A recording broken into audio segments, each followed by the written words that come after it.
episode of World Beyond Belief. My name's Paul Marco, and we're privileged to have with us again Eric Karlstrom. Now, this is really an important interview because he's going to talk about a subject that's, well, it's off the radar for most people in the world, but it's an incredibly important subject, and it's increasing in importance as time goes by. It's the topic of gang stalking. So here we are with Eric, and we're going to start talking. I'm going to pretty much give him the floor because he's a very experienced lecturer, and he knows how to put together thoughts and run things together. So I'm going to try to stay out of as much as I can, but ask questions that I think you might be wanting to ask. So here we are. Welcome to the World Beyond Belief, Eric. Thank you, Paul. It's always nice to have a chance to visit with you and talk about things that we think are very important. Yes. And let me just, if you don't mind, I'll just give a little background of myself so that people know where I'm coming from. I got my master's in 1977, University of Wyoming in physical geography, my PhD in 1981 in physical geography, specializing in soils, landforms, and climate. And then I went on to teach at 3 universities for 30 years. So I went up through the ranks of assistant professor, associate professor, full professor, and left California State University Stanislaus in 2011. But I've been pretty busy with my 4 websites ever since. I've got 4 websites, and they are 911nwo.com, naturalclimatechange.us, waterwatchalliance.us, and erickarlstrom.com, which is my for fun music site because I've always loved playing music, guitar, banjo, and piano. So that was more or less an attempt at a commercial site. The other 3 are educational sites. They're really meant to be digital libraries of information for people to consult. Now, as I say, I was a professor for 30 years, so I would have published in, professional journals, national and international. So I know how to do research, and I know how to put together thoughts, and I know how to write them down, and I do regard this as a service. My main topics that got me into this rabbit hole that we're living in now, I knew from my own research in climate change and climates of the past that the whole global warming thing coming out of, the United Nations and the U.S. government and other cooperating governments, I knew that was a big lie, and that this is a fraudulent claim in order to usher in huge carbon taxes, trillions of dollars a year, and usher in the UN as global government, and also meant as a cover for geoengineering and weather warfare, which billions have gone into that over the last 5 decades or so, federal monies. And so all that's on my naturalclimatechange.us website, which is now being updated so that my own professional papers are on there, as well as those of my father, and many, many, many PowerPoints from professionals at various conferences, like the International Conference on Climate Change, which was held in 2008 and 2009. My other big topic is 911, another huge government-sponsored fraud. Yeah. And that's what my 911nwo.com website is dedicated to investigating. And that's been going on, that's probably over 11 or 12 years old. I keep updating it. And our last interview, I think, was pretty important. We talked about the 46 plus drills that the Air Force and NATO and the UN and all kinds of cooperating agencies were doing on the day of 9/11 and before, which mimicked exactly the characteristics of the Operation 911. Everything from hijackers and hijacked planes to it's all on my website too. It's on our interview that is posted on your site, and then I've got an article about that as well. Okay, so those are my 2 big entry points to what I would have to call now criminal government. We have criminal government, lawless. Maybe criminal syndicate or internesting criminal syndicates is an accurate way to look at it. Yeah. Now, just when you think things are bad, then there's gang stalking and or organized gang stalking. Other names for it are counterintelligence stalking, there's a number of names: community stalking, vigilante stalking, in which all kinds of civilian spies are enlisted, often by local police, often by handlers of various kinds, in order to target individuals who are designated as, well, who knows, you can get on these lists in a number of ways. To become a targeted individual could be that you're a whistleblower. That's very common.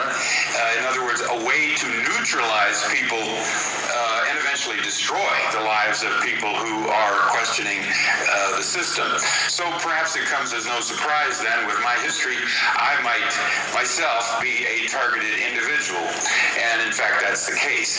So I can speak from academic research experience, and I can also speak from personal experience on this. And it's a very unsavory topic, because the goal of these community spying networks is to neutralize, discredit, ultimately destroy individuals that the state deems as problematic. So it's really a disposal system for citizens. Now, this becomes outrageous when you consider that the United States government was founded to protect the rights of American citizens and American citizens' private property rights, etc. And now you have elements within the government, including Department of Homeland Security, which was formed right after 9/11, who are coordinating efforts that go right up to the top of our government, come right down to the local police, and indeed, if you research it, in fact, connects with the satanic networks of the world, which are really the underbelly of our world, the Illuminati bloodlines being the top. Now, they're never seen, but they are often the unseen hand coordinators of these programs. Now, these programs have real legs, these citizen spy programs. And let me just mention for your viewers that it's possible to get an idea of what's going on here simply by watching some movies. There's an excellent movie called The Lives of Others, which really tells the true story of the secret police, the Stasi police in East Germany during the Cold War, when you had an enormous, 1 out of 6 members of the civilian population was enlisted by the state police to spy on other civilians. And again, the targets would include artists and intellectuals and people who are potential problems. Now, in this movie, The Lives of Others, you see a case of that. You see both sides. You see the spies who are monitoring, bugging the apartments of in this case, the targeted individual is a playwright who's considered dangerous because he's smart and he can write plays. When in fact he's kind of supportive of the East German government, but that doesn't matter. But anyway, so you see it from both sides. And what is fascinating is that the East German Stasi police system really comes out of the Soviet Union Cheka police. Again, the same idea. How does a totalitarian government control things on the street? Well, you have this cooperation between citizen spies, citizen snitches, who are often motivated by a little bit of money, or maybe they're given a break on a criminal charge that the police have against them. In other words, you cooperate with us, we'll cooperate with you. And so you get a whole network, incredibly organized, vertically integrated network in which many citizens, often ex-military, often ex-police, often military, often police, often civilians, often bottom feeders. These would be what we call the perpetrators, who actually actually are carrying out the gang stalking operations against the TIs, who are the targeted individuals. And normally, this involves at first a few years of surveillance, so that the targeted individual or the TI doesn't even know that they're being targeted. But they are getting, the perpetrators, the hierarchy there is getting a psychological profile on the individual so that they can figure out how best to push their buttons, harass them, get them to get pushed over the edge so they will act out. For instance, if they were to commit a crime against, one of their gang stalkers or commit suicide. There's a lot of material on this on the web. I would tell your readers. A lot of people are speaking out about this. So there's a lot of targeted individuals who have access to the same technology that you and I do, who are putting their stories on the internet. And I would suggest, first of all, okay, the movies are great. Another one's called The Game with Michael Douglas, which is quite old, but actually gives you the idea of how these community spying networks would work to take a very, very rich individual. In this case, Michael Douglas plays a millionaire or billionaire in San Francisco. They completely break him down psychologically. They take all his money, they take his home, and they get him to kill his brother. Through these very skillful uses. Now, this is really coming out of not only the Soviet Cheka and the East German Stasi, but these kinds of citizen spy networks integrated with police have been used in Hungary, Poland during with the communist era there, as well as Portugal. And of course, the United States has an incredible history when you look at the FBI's counterintelligence program of the 60s and 70s. And this is COINTELPRO on steroids. And then if you look at the CIA's MKUltra programs, mind control of the 40s, 50s, 60s, 70s, right on to today. You put these two together, MKUltra, CIA's MKUltra, with the FBI's COINTELPRO, with all this new psychological information and hardware. The technology now includes directed energy weapons, sure, or what they call non-lethal weapons, or slow kill, or hands-off torture. So people can be harassed electronically in their own homes. Heart attacks can be induced, and people are killed in this program, bottom line. Right. And once you are in the program, apparently wherever you go, if you go, from where I live in Colorado to Pennsylvania, your protocol follows you, and the gang stalking will continue there with the hierarchical structure that is developed there. If you go to Portugal, same thing. The United States government has spent upwards of $1 trillion on these kinds of programs, including Department of Homeland Security, and coordinating the CIA, FBI, local police, since 9/11, upwards of $1 trillion to beef up this super Gestapo Stasi police state that we live in. Now, most Americans are so propagandized that, perhaps they're not a threat, but the genius, the diabolical genius behind this program is that the people who become perpetrators are also controlled. Sure. So they control not only the perpetrators, but through the perpetrators, they control and try to destroy the lives of the targeted individuals. And this can go on for years. One of the, let me just mention a couple more movies. There's The Game, there's The Lives of Others. I just saw a great movie the other day with Nicolas Cage called Seeking Justice. Came out in 2013, which very much shows the situation of gang stalking and how this can push a normally civilized individual, Nicolas Cage, over the edge to become, it can bring out the caveman, to bring out the axe murderer in him, because you know how to push that person's buttons. Yeah. And another great movie in this regard is 1998, Will Smith's Enemy of the State, in which it is shown the incredible technologies that the NSA, National Security Agency, had even then in 1998 in order to track, follow, neutralize, kill an enemy of the state. In this case, in the movie, Will Smith happens to be an innocent guy, and the guy that they were after had an incriminating iPhone film of a congressman or a high official who killed a congressman. So the enemy was this biologist who was filming a lake to look for birds or whatever, and he sees this murder, got it on his iPhone, and he put it in his friend's pocket. And now all of a sudden, the iPhone tracks along, and Will Smith, who was his lawyer friend, all of a sudden then inherits that role as enemy of the state. Right. And then the rest of the movie is Will Smith trying to survive this incredible assault, coordinated from, this one individual, of course, worked high in the NSA, so he had access to all the toys and all the personnel. So those are 4 good movies. I think there's probably many more that kind of show you what's going on, but it's very real.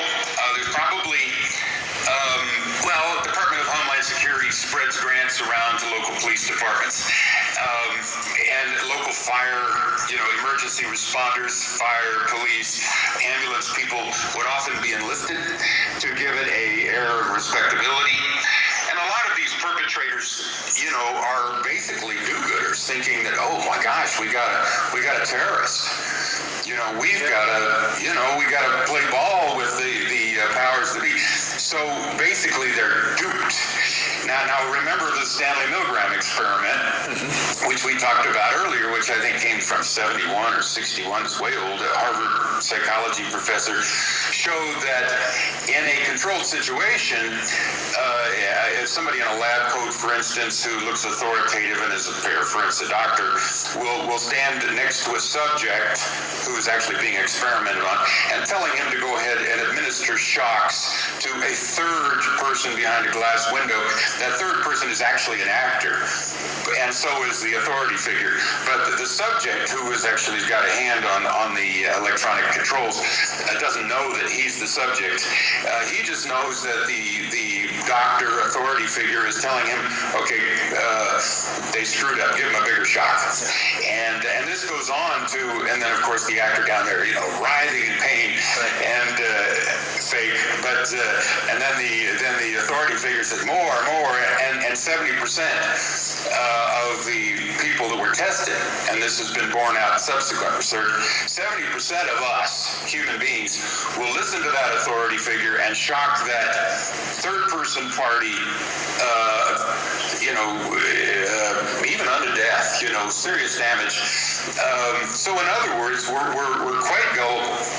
And if you go online, there's a little excellent video in which, again, there's a similar test. And a guy with, who's carrying a badge, who's not police, but, he looks like he is, comes up to a young man who's, this is in California at a farmer's market or something. And he says, now that lady in there with the baby in the carriage, she stole that baby.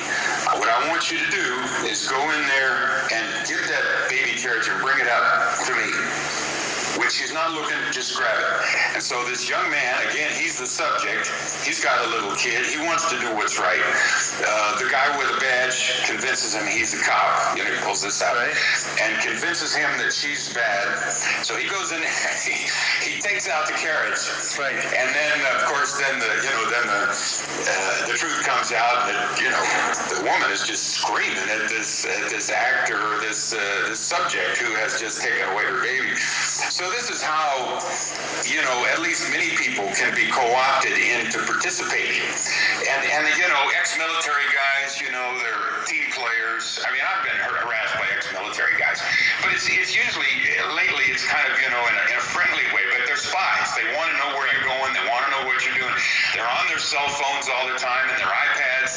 So they're part of this communication network. And I've seen these people, so many of them, with cell phones to their ear as they're operating whatever their orders are. And usually their orders are fairly constrained. Go here, cut off this person in a car or follow that person in a car, or in the case of a grocery store, mob that person with, 8 or 10 people and say this and that. They're usually scripted. And an excellent website that people can go on to learn about this is called fightgangstalking.com. Fightgangstalking.com. And the guy